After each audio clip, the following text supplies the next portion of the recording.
I remember very well the first time this all started. I was only 7 years old, sleeping in my cozy bed in our San Francisco flat. My bedroom was part of an old San Francisco house turned into 2 flats years ago. We lived in the lower level flat. It was a cozy old building that was once a Victorian house, now modernized. As I sleep soundly, I had no idea what was about to happen to me. The most important experience of my life, and that it has been.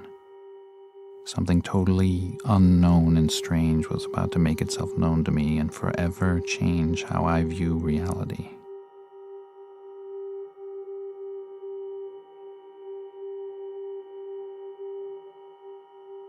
My life at this point had been average for a boy growing up in the 50s. My parents both worked and I went to school. I was an only child with no brothers or sisters. I had a large bedroom to myself that looked towards playland and the ocean. My interests were different than most kids my age. I had my eyes on the stars. I loved astronomy, art, science, and music. I still joke today that my first football was a telescope. I always wondered when I looked up at the night sky what was out there. This night, I would find out.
Welcome to Community Chat, Breaking the Silence. I know some of you could tell watching what you just saw. It's our new intro, and you don't realize where it came from, but that was from the movie But Something Is There, a movie that Mary and I made back in 2017. It was released in 2018, and it was not a documentary. It was a actual film about our experiences and about my experiences.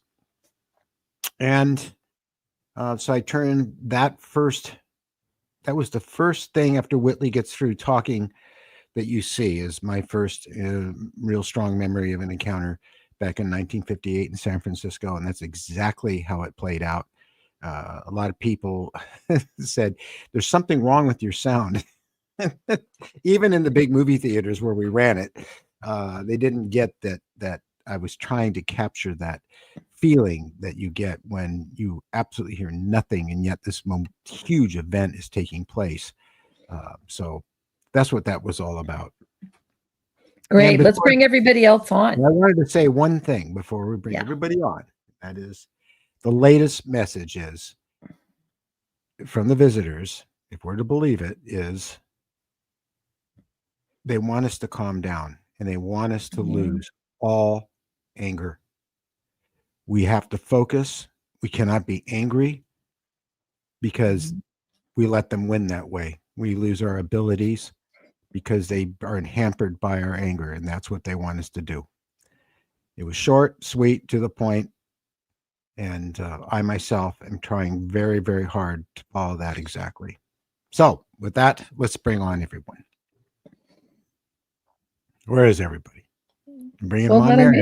Okay, I'll do it. Okay. Okay, let's bring Dennis. Dennis. Hello. And Earl and Jeff. Hello. Right. Oh, hey, Jeff. Jim. Hey, Steve. Yeah, hey, everyone. I saw and here's Jim. Anne. And there's Anne. Okay. Cool. Oh, wow. Judy's got a cold. Judy's got a cold. So I do too, but I'm doing this anyway. Yeah. Well, you went to the on Fox News. I might as well be on this too with my cold. Yeah, Fox News. Fox News, who decided after they interviewed you for their news story, they decided to bring on a skeptic expert. You know, and they didn't do that actually.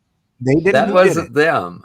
Oh, good. No, good that was Mick West. He did that on his own volition. I was called for sort of a seat of the pants assessment of a UFO sighting that they had at the control tower over at Fresno Airport.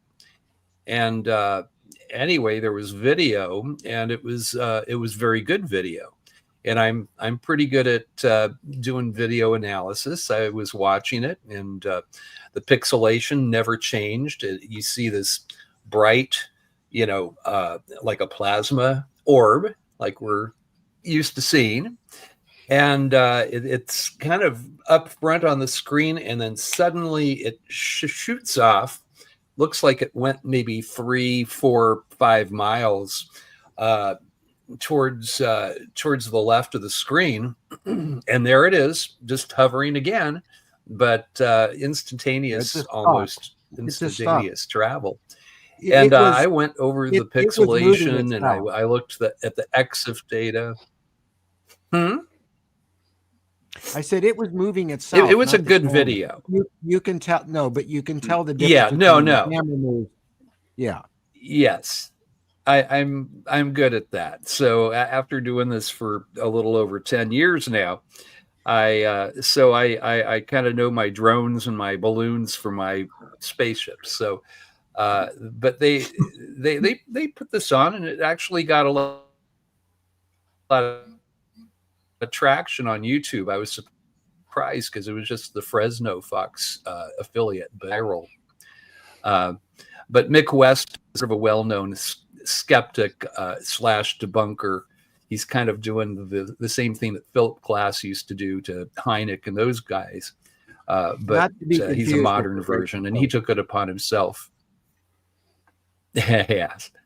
He took it upon himself to try to debunk the video, and he was very wrong. It's like, you don't think I looked at the pixelization and the EXIF data and stuff before I made a comment? I looked at all that.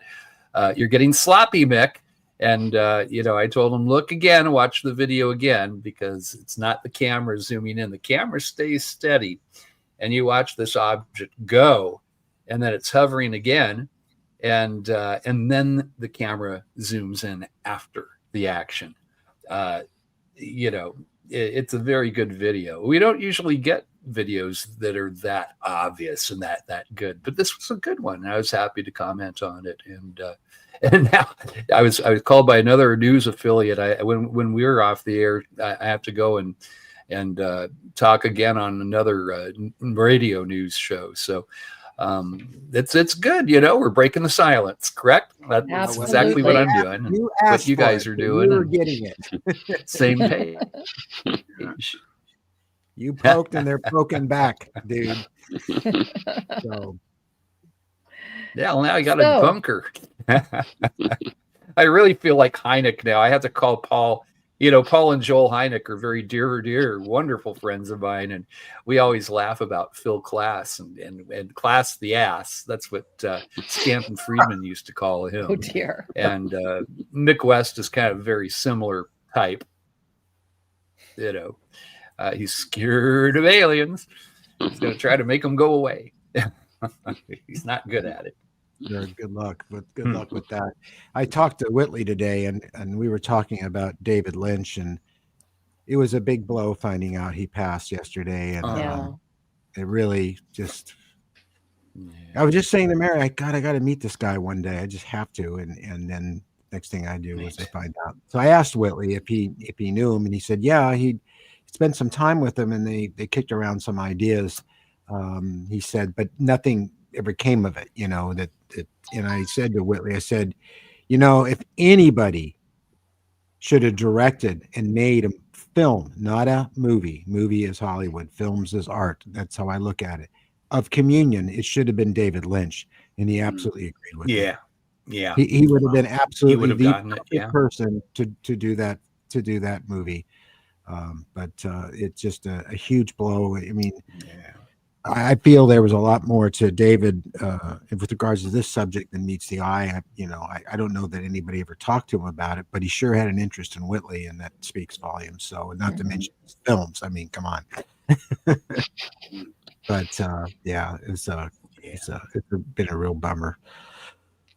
But he'll always be with us because we'll always have his films, and he's always been an inspiration to me. And no one in the history of cinema has ever played John Ford as well as he did in Spielberg's film. So that was absolutely incredible. Yeah. So Jim Lowe, what are you up to? The owls are not what they seem. It's a David Lynch line, right? The owls are not what they seem, and we know the owls are not what they seem. Twin Peaks line. Yep. Log lady. Yeah. Sorry, I didn't mean to step on you there, Jim. Just surviving the fire. We have a home in Altadena. Oh dear. And a home in Ramona.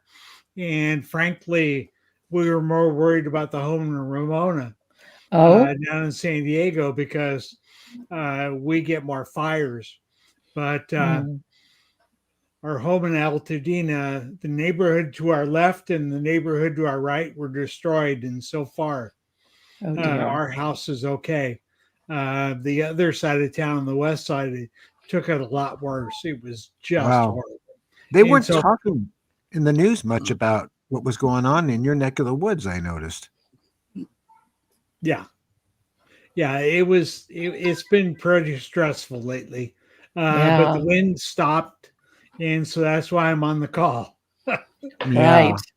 And now they're saying it's coming back Monday through Tuesday, 50 to 70 miles an hour again. And I'm really I hope not.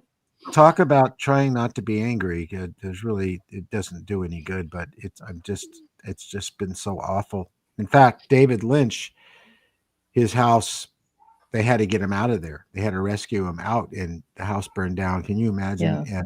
And that's really what killed him. Yeah, he had emphysema. Yeah, but just that, and on top of that, losing his home. I mean, he had a little studio there and a screening room and everything, and that was his jewel, and all the history of his lost that was there. I just feel so bad about thing. He was only 78, and I say only 78 because I'm 72. So same here. We're all getting up there. The older ages seem. I'm the young pup. I'm 66. Yeah. Yes, Jim. So Jim, you're okay. You're in the clear, and now you have to worry we're a in little the bit. Clear. We were up in Orange County, which is sort of halfway between the two places. Yeah. And had a nice lunch with Yvonne Smith and a bunch of Cerro people. And as we were leaving, we were joking that we need to form the geriatric disclosure investigators. What you say there, Sonny? Exactly. And Yeah. so no, but also on the UAP front, Jim, I'm so our glad your house disclosure- is okay. I'm so glad. Yes. Yeah. On the UAP front, yes. our disclosure advocacy group is going to have a launch next week, and so we're ready for business. And there are a lot of whistleblowers coming out, and without tipping my hand too much, some of them are sort of not. They're not just the I worked in the government and I worked on a program. I was the subject of a government program as a child. You Right. know, Yes. much along the lines as Secret School by Whitley. Yeah. The Really? GATE program. Because Whitley and I had both talked about that, and it was interesting that the book where he really talks about it the most is not so much the Secret School, but is Solving the Communion Enigma. That book, when I read it, it blew my mind, because I called him right away. I said, darn, Whitley, so you had people picking you up at your house and taking you to special places too. So, and with my case, it was in the middle of the night they'd come to the house, and the parents knew about it, and they took us to the school at night and did all kinds of they were the ones doing the real terrible things, not the visitors. And it was nightmarish, to say the least. But they knew that we had these experiences, and they were focusing in on it. So you're telling me that these whistleblowers coming out knew about this and were part of it at a young age? No, actually, one of our group is starting to talk to one who was a participant in the program, not an unwilling participant. Yes, I was an unwilling participant. And so, it's going to be hard to track that kind of stuff down. Oh yeah. But but it's expanding the idea of a whistleblower. Yes, it is. Yeah. What about the helicopter pilot? He's pretty interesting. The one that was sent at night to crash retrieval. Right. Trash is Elon Musk's stuff. The crashes are the visitors. And, he talked about picking up this egg-shaped thing, and, he took the night vision glasses off and looked over to really get a good look at it. And he said there was nothing about it that was ours. Yeah. It was smooth. It was white, and it was like an egg shape. That was quite striking. So that's, so there are quite a few coming forward, huh, Jim? A lot are coming forward. Thanks to some of the ones that have already come out, like Lou, are helping, bring along others. And so it's been very helpful. By the way, about I'm sorry. Oh, it's okay. I was just going to interject that they need to be careful who they're seen hanging out with. They do, because it will take away from their credibility. Yeah, and so it's a careful process, like the one I'm talking about. I may not be talking about it again for 6 or 8 months, just to track things down, because it's pretty explosive stuff. We know about it, but the general public, doesn't. No. I talked about it in one of the shows I did, one of the episodes like yours that I did about myself. And I talked about that school and how I was taken to my grammar school late at night into the downstairs part in the hallways where they had people in rooms, and there were nurses and doctors there. And the kids were standing in the hallway, and it wasn't very brightly lit in there, because I don't think it was downstairs in the basement where the cafeteria was. So you really couldn't see lights coming from there if you were driving by. It was Lafayette School in San Francisco. And these kids are standing there in their night clothes, and really confused and all lined up and taking us into rooms, and then having us extend our arms. And I remember something going into my arm, and it burned, and like a needle. And And then they took us to another room and they showed us films with some pretty disturbing stuff on it. I don't, and you know, my memory of it's very, very blurry. If I ever went back to Avon to have a session done, it would be on that subject, because we never did that. It's hard to get good testimony on something when someone was young. Yes. It's Yeah. hard. Plus, I think we were drugged too. No doubt. No doubt. You know, yeah. And I just don't. How many understand people here are because I went through the same type of thing when I was in school. I mean, it started with the bubble tests, but then, I mean, it wound up including this one neurologist that had me staring at this spinning.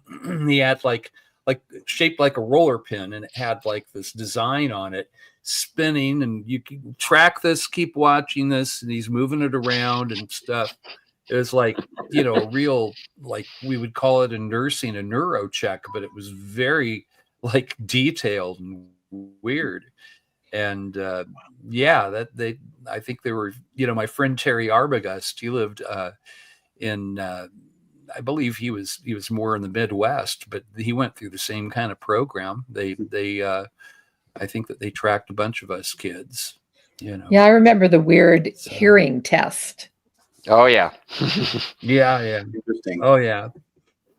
Are you all in America? Here, yes. Yeah, what's left of it. Interesting. Because out in Canada, nothing like that has ever happened, and I find that very interesting too.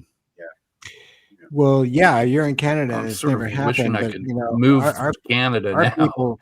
Our people are downright evil. Which is Well, there's always a taste of, like, they have some kind of inside knowledge going on here, right, about the whole UFO phenomenon. And right. Canada, we had Wilbert Smith, and he had some inside knowledge and talked about how he was in touch with aliens, and he mentioned that publicly, and he was a transportation minister. So, but that's very tiny, compared to what America has. So I find that interesting that you guys all have these types of experiences. So Jeff, how are you, and what's been going on with you lately? Yeah, right. I'm great. Life is definitely fantastic and interesting. Let's say that. So yeah, Steve, I think you can relate to this too, and maybe any other experiencer here.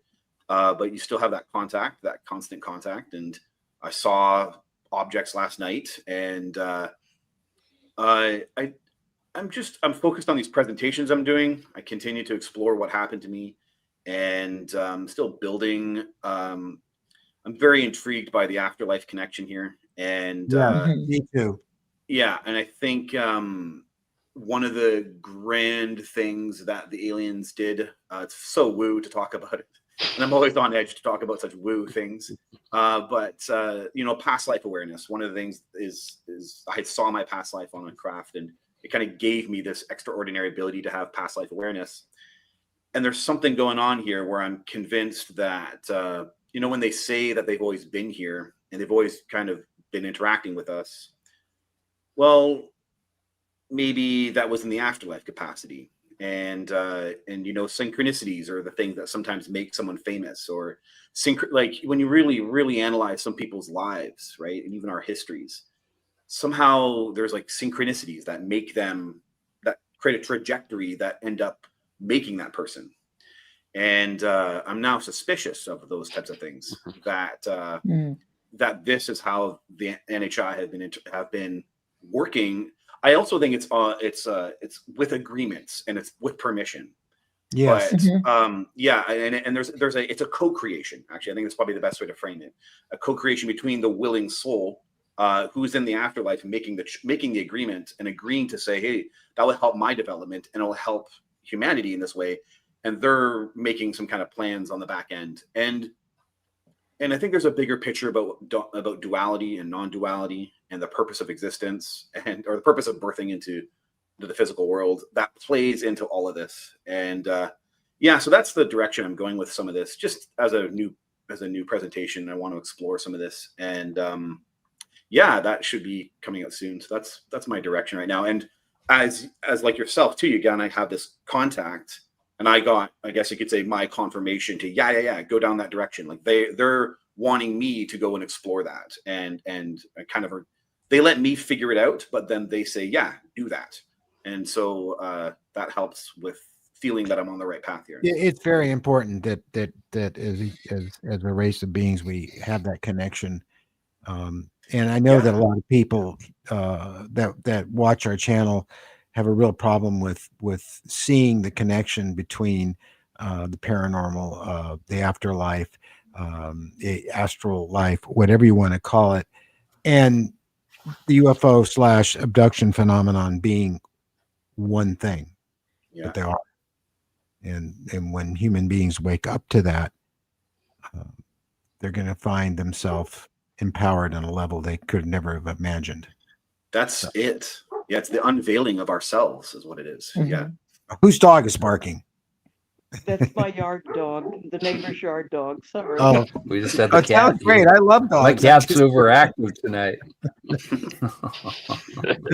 I thought it might be Dennis. Thor the cat is all over the place here tonight. Yeah. Thor, what you doing now? Thor, that's a great name.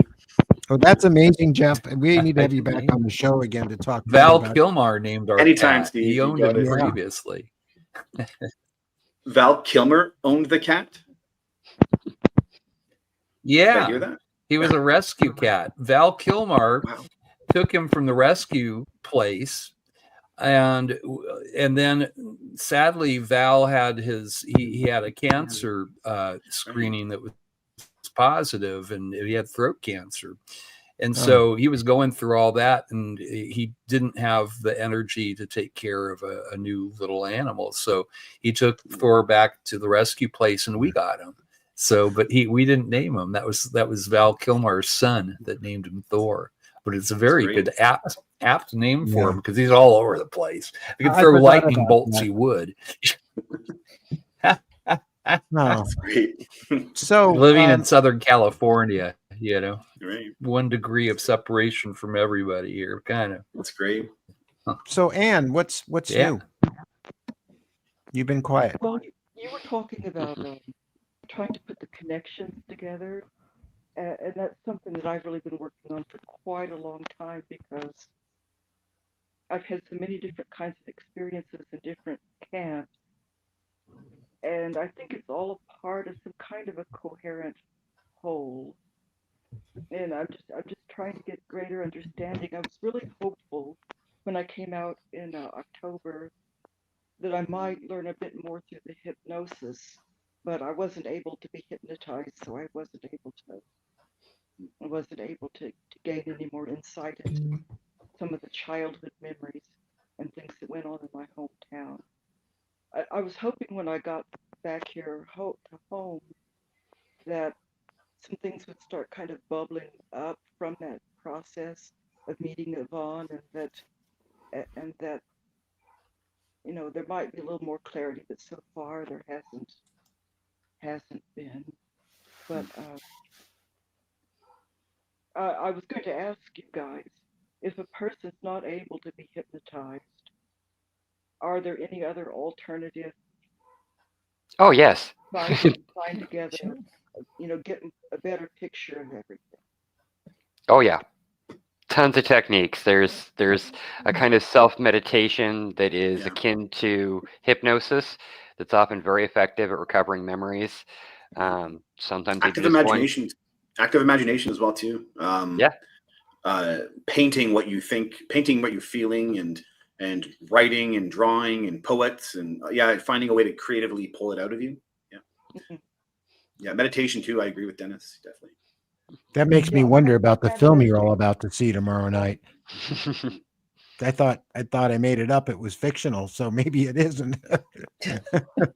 You'll see. No spoilers. Yes, Anne? Everything comes from somewhere. And I was just at the grocery store, and my grocery store checker just came out and said to me, "Oh, I saw a UFO Christmas night." And I said, "Oh, well, do tell." And he said, "Well, there was a large orange fireball going across the sky, and it was being followed and tracked by an airplane. So I thought of Steve's drawing of the orange fireball when he was telling me about that, and I thought it was interesting that somebody just at the grocery store would spontaneously start talking to me about his experience. And then I was also remembering an experience that happened 20 years ago, actually out in California. I was walking along after midnight with a friend, and we were walking along the shoreline headed up toward the Presidio. And the path was moonlit and a very broad path with no trees or shrubs or anything to hide anybody. And I began to get the feeling that someone was following us. So I looked back, and there was no one back for blocks and blocks and blocks, totally clear. But the feeling kept getting more and stronger to it. It was just like someone was right behind us. And it was very unnerving. And at that moment, whatever it was leapt over the top of us and continued on its way. So I said to my friend, "Did you see what that was?" And he said, "A giant insect, like a grasshopper looking thing." Oh, So I guess that's my only insectoid kind of experience so far. But I was just thinking of that. I'm a little bit out of it here because I'm so knee deep into Whitley's book that I'm just kind of coming up for air. But you're reading it? Yeah. Yeah. Yeah, you know, and this book is to the first book, Communion. It's like the full circle from all those years ago to now with that book, and it's everything that a lot of us, many of us here, knew about, and then he wrote a book about it, and we didn't know that's the book he was writing. We do have abilities, and there is a way for us to get them back. And which is about all I'll say about the book. I have not read it myself. I did buy it, but only to help him.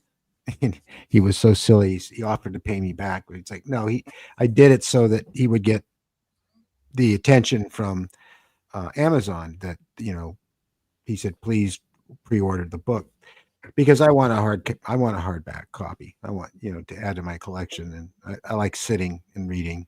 So, but you're reading it on Kindle, and so yeah, I was just trying to immediately get the first way that I could start looking at it, and I do plan to order right.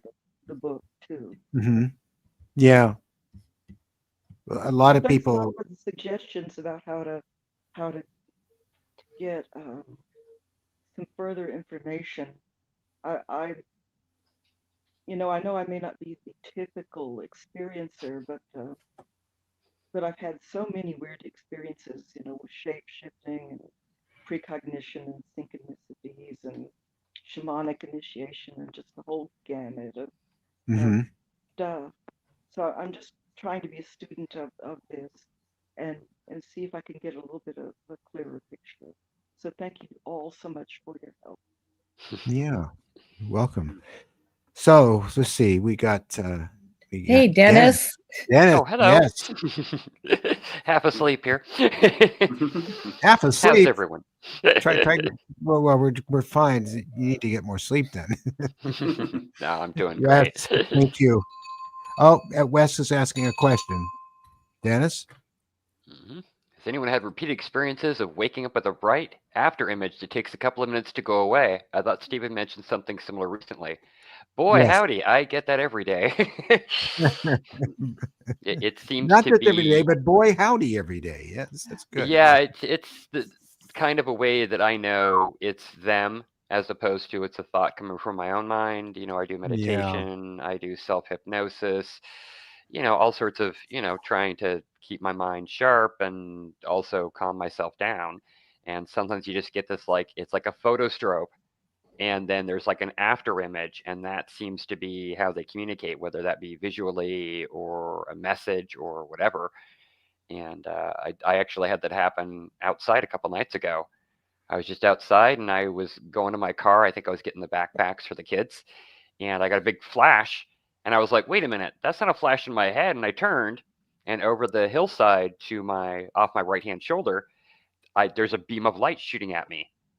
And I just thought to myself, are you showing off? If it's you, let me know. And it did this flickering and shot up, and I went, okay, you're showing off. All right, okay. But yeah, no, the flashes are not an uncommon thing, and I think it really depends on how your mind works. For some people, it's a tone. It's almost like a church bell kind of sound or a hum. Sometimes people will see symbols, and I get like a flash, and then it's just like a huge dump of knowledge. You know, I kind of try to stack questions in my head in case it happens. And the last question I had was, well, why did I see the new guy? And they were like, well, you like new technology. You like to see the latest thing. So we showed you the latest thing. And I went, oh, well, I guess thank you. You know, don't really know how to like process some of this, but it seems like communication's getting easier. And, yeah, well, at this point, the cat's out of the bag, and they know that we know that you know that, you know, and so on and so forth. And they have a very vested interest in us. So Yeah, it should come. Yeah, it's getting more visible. Yeah, it is. Yeah, and then the people around me are starting to experience it Right. as a product with me, and they're starting to question. And I was telling them, but it wouldn't show itself to them, and that was really weird to me.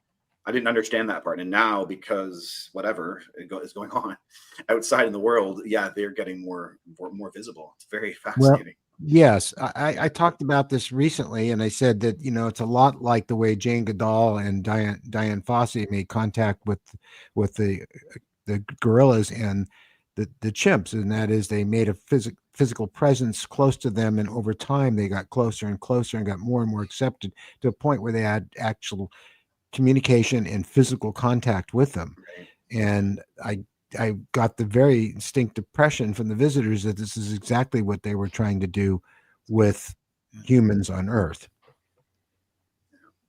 Yeah. Anybody else get that? We are primates. oh yeah, We are. We absolutely were. You tell that to a person that's not aware that we are primates, that we are a member of the great ape family, and they will really get mad at you. It's happened to me. They think that we're different than the other animals, and that's the problem. That's the whole problem right there. The entire problem. It's actually interesting you say that. It's a weird so these orbs will be in the environment, and I'll get communication, I'll get telepathy from them, and they don't. It's not offensive. I don't take offense to it, but they say stop looking with your ape eyes, and they really want me to. Oh. Yep. Like, you got it. you know, You just right. nailed it. to see the invisible, right, and to like Wow. get into that space. But they say it almost can come off as offensive, right? Stop looking with your ape eyes, and that's really how they frame it. It's really interesting. I don't take offense, Wow. but it's very interesting the language. Well, I like that actually. That's helpful. Yeah. That's Yeah. Jeff, helpful. can you say more about the Yeah. symbols? Because Well, for some of I've us, shown a lot of Smart. that. What was What's that, that, Ann? Ann? I was asking Jeff if he could say anything more about the showing of the different symbols, because I get that, and I have no idea what these things that I'm being shown means. Can you give me any further guidance about that, Jeff? So you're saying you see symbols like Yeah. in your subconscious, like in your dreams, or in they spontaneously arise? Is that what you're saying? They spontaneously arise. For instance, You know what I would do? I would I would show write- H's, Go. 2 lowercase h's on a diagonal from each other. And then Yeah. I was shown markings that looked somewhat like maybe like runes. And Right. I was Yeah. told that Dot. they were the There. basis of Dot. all language. Right. Beautiful. I would write them down. I would physically write them down. And, you know, you could, I think the exploration is within yourself about what these mean. But, you know, as I go back to active imagination, it's such a good way, you know, draw it, paint it, like paint what you feel, how it's making you feel. meditate upon how it's making you feel. Those are the things I would actually try and draw out of it. And even you can seek, guidance about whoever's giving you that information. And it can also be your own higher self too. Your own spirit can be the one giving you this information. And I'm very methodical about this stuff. So I have a list, and I actually, when I have these type of information, these type of downloads, I meditate, active imagination, I'll paint it. I won't physically paint it, but I'll think about what the painting would look like in my imagination. And then I'm also inquiring outside, the entities I'm involved with, about the feelings that these things generate. And by doing so, and then writing all that out, I typically get a very rich, detailed feeling and clarity about what the download is, or the images, or whatever I've interacted with is. So yeah, that's what I would cherish those. Those are very powerful. Those are very beautiful. It sounds like you're getting, and it sounds like it's for your development. So it's very beautiful. Yeah. Is that helpful, Anne? I'm going to put something up here. And Jeff, I've had 2 different times where I've been shown symbols, and like not writing symbols like Dennis is showing, where they're complicated, like hieroglyphs. Hieroglyph of, even more complicated than that. Almost like one of those codes you scan to, be connected. I can't remember what those are called. The QR codes. QR code. Right. Oh, QR code. Thank you. I'm from the telegraph era. But twice that I've had these happen, I've sat there thinking, I've got to remember this. I've got to remember this. And as minute it disappears, Thank you. It's just gone right out of my head. And I have no ability to write it down. I know. Yeah, you got to find a way to come back to that space and grab it. So the entities, they gave me a download. It's part of my story. It's part of my book. It's this big, it's a mystic book. It's totally, I want to say it's insane. It totally is insane. And it's filled with all this imagery. Yeah. What's that? Pardon, what's that? Okay. Yeah. So it's filled with all these symbols, and the symbols are, you can go into the symbol. That's what's wild. It's not just a very simple script like we do in our world. Each script could be considered a sentence, and if not, several sentences. So it's typically packed with data and information, and it really seems to communicate with the subconscious, and so it generates feelings, and you can extrapolate those feelings out of that symbology. I find it really powerful, a really powerful means of storing information on their behalf. But then for the human, it really seems to, interact with our subconscious, and we can pull things out of it. So yeah, Jim, I really encourage you to, whenever that happens again, or if it does, to really, capture that. I think it's really neat. I want to show you guys something that I woke up with this mark on me, months ago. It must be more than 6 months now, right, Mary? Mm-hmm. Yes. It's permanent. It's never gone away. And it's reminiscent of a symbol. And the leg. This is just never going to go away. This is permanent. And yet you'd think an injury this bad, I remember how I got it. But it's some kind of mark. It's really not even injury. And it does look, I mean, it's got that right angle on it and the straight line there. And have any of you ever seen anything like this? Oh yeah.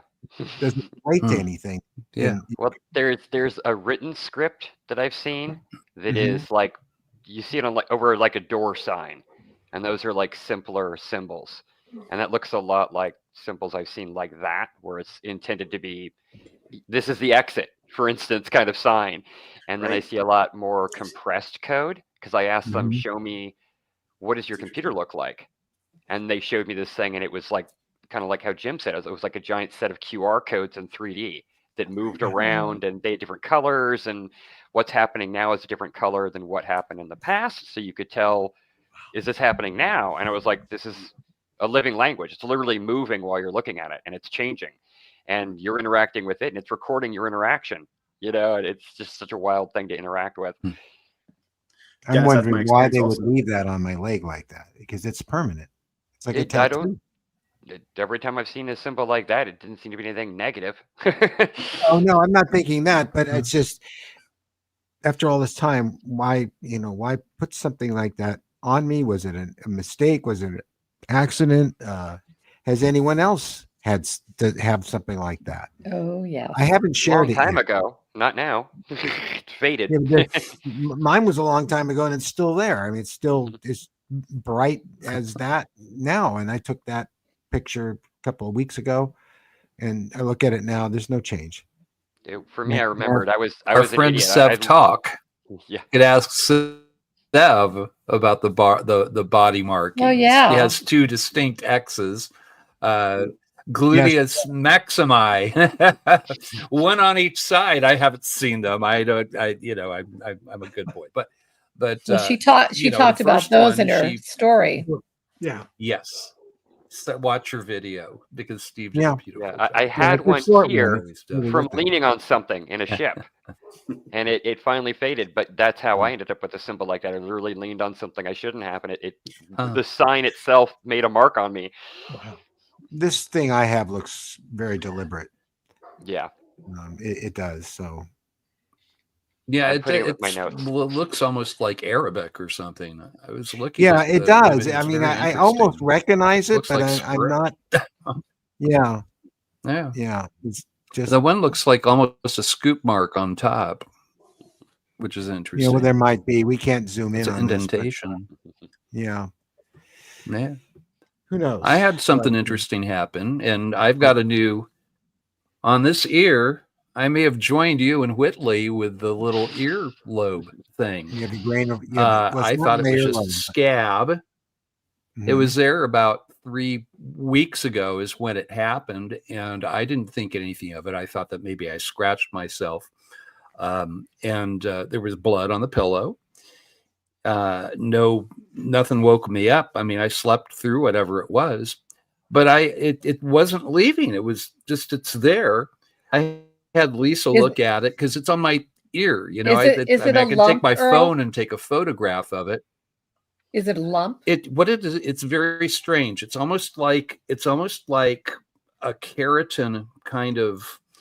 Oh, okay. It's not a scab. I mean, I had to look at it. Not draining anything. It's perfectly dry, but it's solid, almost like a little bone on the outside of my ear. And I'm just going to keep an eye on it. I don't like to jump to conclusions. I don't, but it's very strange because it wasn't leaving. I will have my physician look at it next month when I go, have an appointment with him, and have him, at least tell me what natural thing it could possibly be. But I just thought it was a scab. I thought that I was re-irritating it by touching it. No, there's, it's just like, it's like the color of the skin, but it's like this hard, almost like a bony prominence on the outside of my ear. Very strange. And I guess, we'll let you know. But right after, it seems like all of my media stuff talking about phenomena has ramped up so much lately. Mm-hmm. I've got another, radio thing I'm doing after this tonight. It'll be, 3 in one day.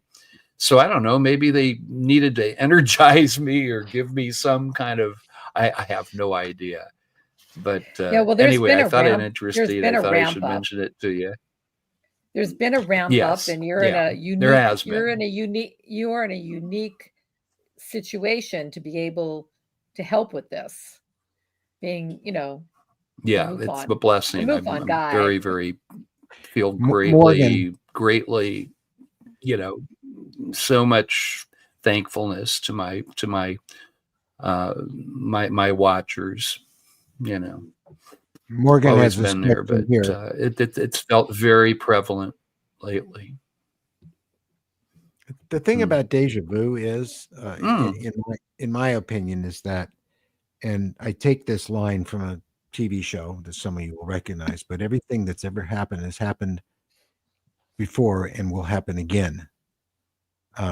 This, in my way of thinking, relates to what the visitors showed me was this infinite web that every single conscious being is connected to, and all what we could think as time is connected to, which we can move through this web to any point in it and back again, or to any place in this universe or any of the other universes by simply allowing ourselves to move through it.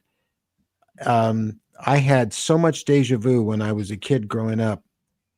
One of them stands out to me at my grandmother's house, and I must have been 10 years old, and I was walking down the hallway, and I have a very visual memory, and I can see the time of day it was. It was late afternoon.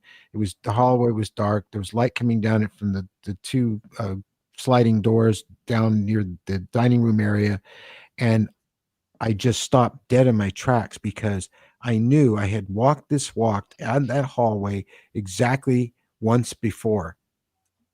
That it wasn't deja vu, but that I had that feeling that people talk about, but I knew that it happened before.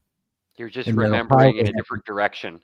Which is scary because you might Mhm. think that you're in a causality loop, and I would hate to be stuck in one, but that doesn't necessarily mean that. So in But it's my not linear.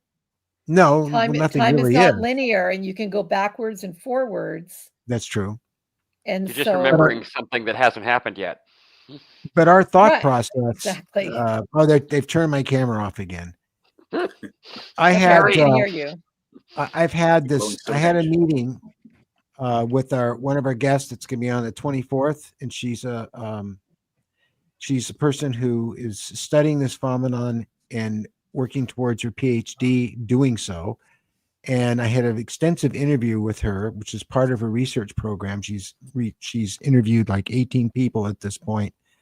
And the last part of it was a Zoom call, and it was interrupted constantly. Every time I started to talk about anything really important, the internet would go down. Then it would come back up. Then my camera would be turned off. Then my camera would be turned on again. And she told me that during the course of her interviews with people, that she actually captured on video, because she's a Zoom call, stuff going on behind them and paranormal events. So I can't Wow. wait to have her on the 24th to talk about all this stuff.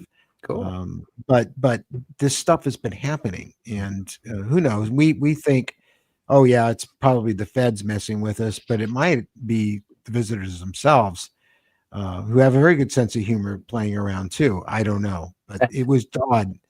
She said what was happening yesterday was consistent. We have another question. We experience time as an illusion. Yeah, we're in the 3D world of space and time is what it is. Yeah, But our consciousness is originating outside of it, so we can play games and have premonitions and have past life awareness and vision and do all the fun things we do outside of time. Yeah, and then we mimic it by making headsets for virtual reality and create our own worlds. I mean, we're copying monkey see, monkey do, quite literally. Creating our own realities we can immerse ourselves in, and that's a real marker that this is real. That this is that this is not what we think. The only thing that we can be sure, I think, is finite is our own consciousness. Yeah. And if the double slit experiment didn't prove that, I don't know what has. I agree. Yeah. The universe is consciousness. It's not the other way around. Yeah. Mm-hmm. It's first. Yeah. The entire phenomenon makes sense. Yeah, we're the egg. When you get that there's just this field of consciousness and then the entities have utilized that. That field is that web they talked about, which is you saw that one painting I did in charcoals that showed the web, and because that was one of the graphic images that I saw when I woke up in the morning. I closed my eyes and I saw that. It was just astounding. Wow. So, with their little faces looking behind the web at me. So I think I had there was I really keep driving this idea that I'm pretty certain a lot of my contact events happened outside, or like frozen time or outside time. And so I was driving home, and then there'd be this contact event, and I was explaining that on Reddit, and someone had said they went down this rabbit hole of, oh my God, the physics. Oh my, if they've got these crafts that can do that, then they're probably going to be able to create a black hole by accident. And oh my God, they probably can rearrange, all the gravity around them in this crazy way. I'm like, no, it's consciousness first, man. That's how you get it. You understand that, and you get the physics is a product of the consciousness. So that's what the crafts are, consciousness, and then they're able to, control time, because consciousness can, is a part of the universe. So the craft is linked very in this way that's baffling, our modern physics, and people are really wanting it to be that kind of nuts and bolts. But if you get the consciousness first stuff, it makes a lot of what you're looking at make sense. That dead silence that we get during an experience, I truly believe is literally because time for us has been stopped. You take a left turn from now, or a right turn from now, as opposed to going forward or backwards. Right. Yeah. Mary? That's also why they're having so much trouble understanding what Webb is seeing. Right. Because Webb is messing up their entire paradigm. They keep changing. Yeah, they keep changing the nature of the universe from Oh no. That it's Webb's making mistakes. That stuff can't be real. A lot of scientists have said that it's an error and all this stuff. No, they're the ones that are in error, and they always have been. Yeah. And one day they're going to throw an apple up there, and it's not going to come back down. And I'll go, oh my God.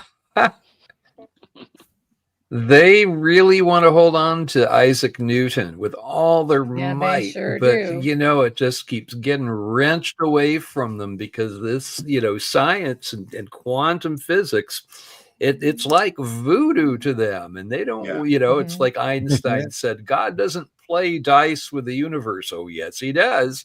God loves a good game of dice. Does it all the time. Everything, spooky action at a distance gives people nightmares. A James Webb telescope is what they're talking about, John. The James Webb telescope keeps showing us deeper images.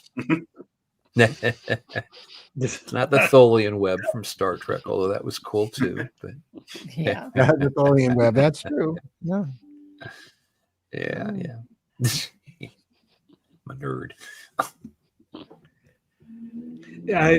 One person that's written a few books about it is Dr. Robert Lanza.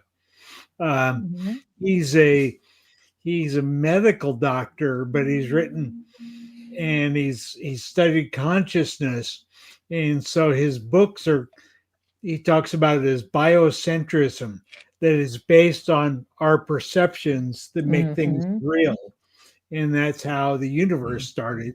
Not from a big bang, but because the first conscious being observed, by observing it popped into existence. And he won a Nobel Prize in biology. And so the physicists don't like him very much, but of course not. Yeah, if you could, his books, Robert Lanza, very good on this. Yeah. Well, that would explain why Webb has discovered that there is no central point in the universe that where a Big Bang actually happened, that there's center points all over the place, that it's a complete jumble, and things are moving away from themselves, but not all from a center point, from other points of centers, which is highly suggestive of thought, because thought's not always organized.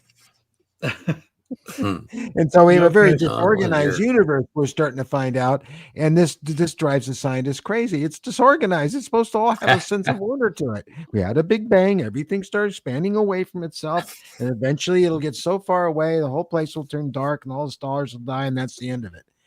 Only if consciousness ends itself will that ever happen.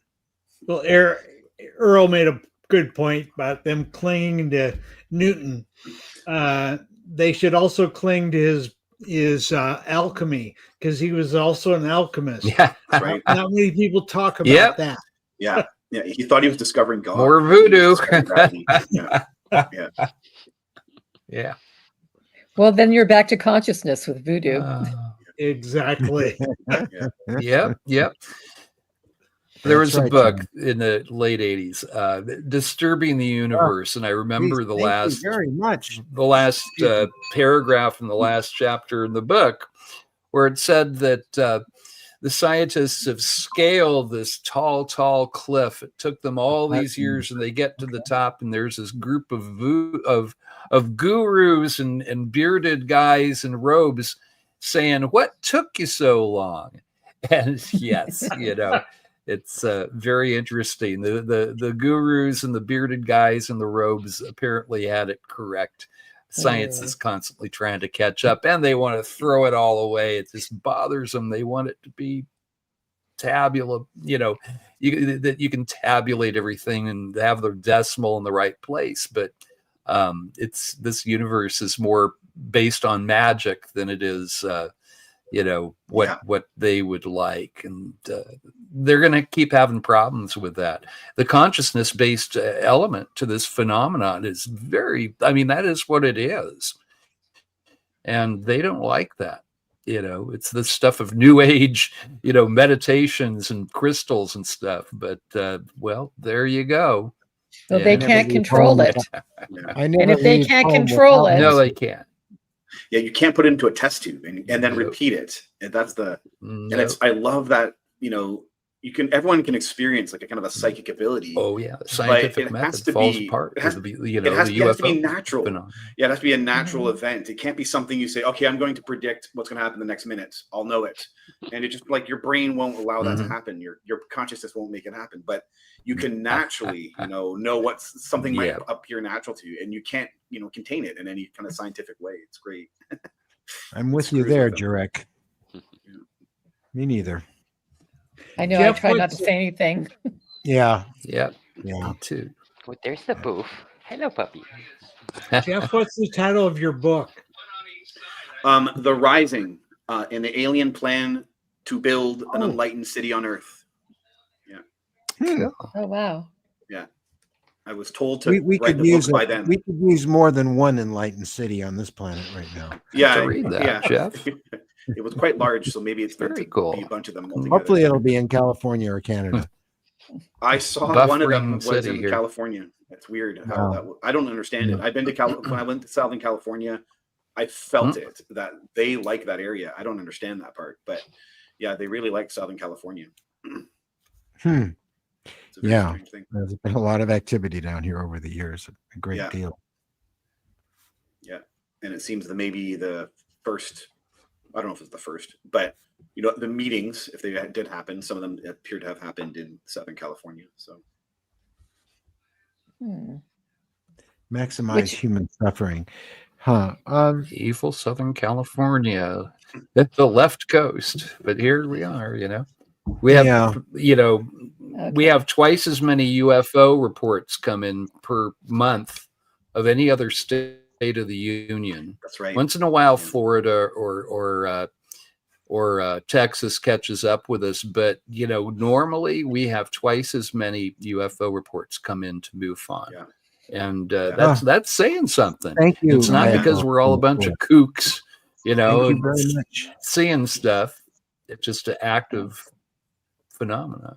I want to address this one. Yes, that's true about the human body, but it also was maximized for joy as well. It is maximizing experience. Yeah, and that's the entire experience. And the universe is yin and yang, no matter what. It's it works with positive and negative forces. Yeah. I mean, just try to live in negativity and your body will cave in on itself with cancers. Yeah, but if you live in cause problems to your body. Yeah. There's another question. Okay.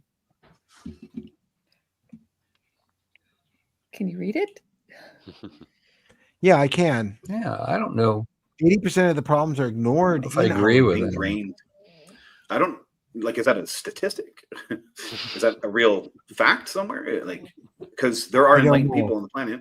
I know that Now, we're where did that come deciphering from? we're I don't know. deciphering the DNA code, and as we do, we're starting to realize that there's no way that DNA Yeah, that's is correct.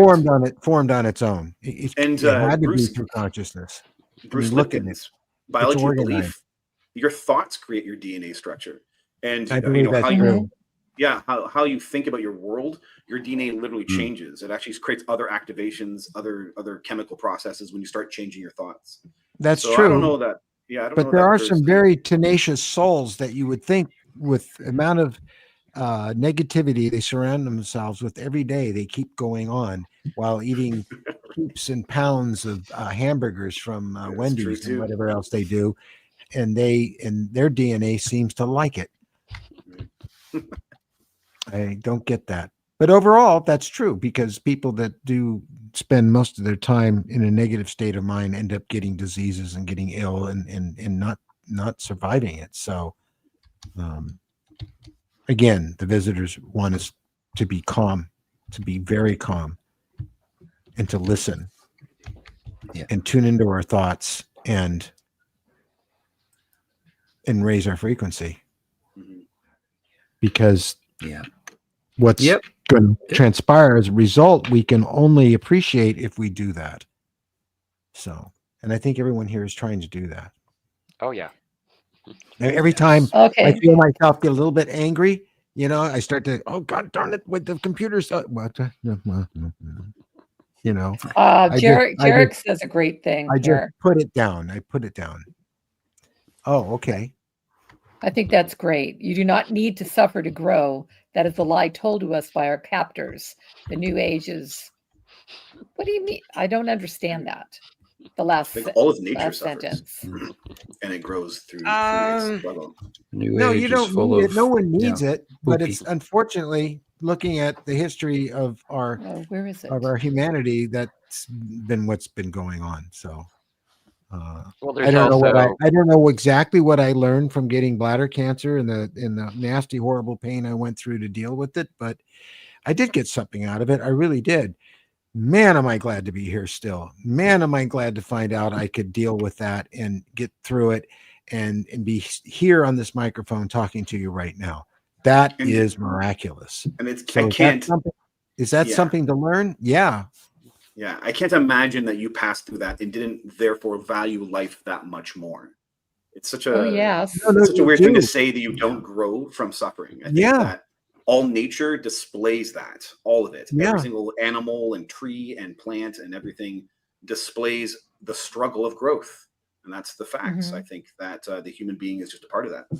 We're designed to fail, but our consciousness is endless. So we need to understand that. And I think that will really take care of and change the tensions we have in this world, when people realize that this one physical life that they have isn't all there is. And trust me, there's far more evidence to support that we survive after death than there is against it. The scientists are very good at saying that when the electrical activity in your brain stops, you cease to exist. Yet they can't explain the millions of reports from people who did. And a lot of these people are professionals, doctors themselves, that died on the operating table, were dead for several minutes, if not longer, and watched and reported back after they were revived exactly what the physicians were doing while that was occurring, which they could not have known, not just once, but hundreds of times, maybe thousands of times. So there is definitely more evidence to suggest that we live beyond our physical being than there is to support the other. And I take on anybody who would challenge me with that, including Neil Tyson. Where's your proof, Neil? If you're happy to be worm food, that's fine. Go ahead and be worm food. But I feel that person had a tinge of personal pain in that comment, and I really feel for that pain, which I think is sure. It's the personal responsibility. We have, right? Like, it's a challenge, right? We do suffer. All of us go through our problems and our issues, and then we have to Yeah. learn, right? And that learning how to handle that is actually hard. Well, And Rick, it really is. And that's what we like. I meditate, and I think we have to we learn do how to too. manage our minds. Is really Yeah, what we it do is, too. right? And there's the other pain too, losing someone you love so Yeah, much everything that can be that, painful. and yet what comes Yeah. after going through that loss and in going through that suffering is, oh my God, I'm forgetting about something. I love that person or that animal so much that, and I maybe didn't even realize how much I did until they passed. And that's a gift to have loved like that. It's just, I mean, I think about it often because I've lost a lot of people and a pet 2 years ago that I never stopped thinking about. And I'm so grateful for having her in my life and having that love and seeing, my God, that love was so incredible. What a wonderful thing. That can never die. There And there went your goes my camera camera again. I know. You guys, come on. I mean, really? It's What time? Stonehenge, Steve. It's the wrong camera that comes back. It's the wrong camera that comes back. So there, eat me. I'm in control. I control the vertical, the horizontal. That's good. Oh dear. So there is that. So it's both physical and spiritual. So Yeah, and as Jeff had said, it all goes back to consciousness, and when you're talking about reincarnation or time or anything, it's all based in consciousness. I don't know how you define New Age ideas. I really don't. I define it 2 ways. I define it as corporate New Age. Yes. Personal Oh New God, Age. yeah. Oh yeah. Yeah. Personal New Age, we make up ourselves. We're all doing Yeah. it. The corporate New Age is probably being sold to you at 1995. Sure. Well, look how well Gaia's doing. Yeah. And I see exactly what he means. Being in it for the money instead of the spiritual growth. So I like the traditions. I know a lot of people haggle on the traditions, but I'm into Vedic, and my whole thing is Vedic philosophy. God, And, you're funny. yeah, and I just go right to the. It's so much power in those some of those ancient traditions. So, Yeah. I mean, I never leave home without this. It's always on me. beautiful. But I was into crystals way before I ever even heard of New Age people and that whole business. They were just this amazing thing. I remember in Journey to Center of the Earth when I first saw it in the theater as a kid, and they went into that one section that had all those crystals. It was just like, wow, those things are so amazing. And I felt that they were powerful. And as we know now, they are. Our entire technology is enshrouded in crystals. Yeah, technology. totally. So That's true. yeah. That's true. Yep. Hmm. Amazing stuff. Well, it looks like it's time to wind down. It's time to wind down. Yeah, I know Yeah, it's getting Lisa dark out. It's getting just dark walked in the outside. door, just Well, got if you home say so. Yeah. from work Yeah. And John So made me laugh. to make He said dinner he- now. John said he wasn't old enough to know the TV reference I made, that we control the horizontal, we control the vertical. Outer Limits is one of the greatest sci-fi shows ever, next to a few others, but it was absolutely incredible. I mean, you remember the first episode, the galaxy being, the being that glowed and Oh light. yeah. You remember what he said to the people at the end? You must go home, go to your homes, and contemplate the mysteries of the universe. That was the first episode. And What on a- that note, It made me cry. I think we will all go home and Contemplate the mysteries of the universe. Yeah. Well, I can't think of anything better Contemplate the soup kettle for me. Yeah. So So thank you, good to see you everyone. guys. Thank you. Yeah, Hmm. yeah, Okay. yeah. It was great to having. Yeah, thanks for having us. Thanks for having me. Thanks. Yeah. Be safe, be Nice happy, to have all of you Well, here we'll do in this chat, again and next thank you for month. your spread the support. joy. Absolutely. Love Nice and light, to see some everyone. familiar faces. Okay. Nighty night. Nighty Good night. Night. Good to Bye. see you, Anne. It's good to see everybody. Yeah. Good Bye-bye. night, guys. Good night. Bye. Bye now.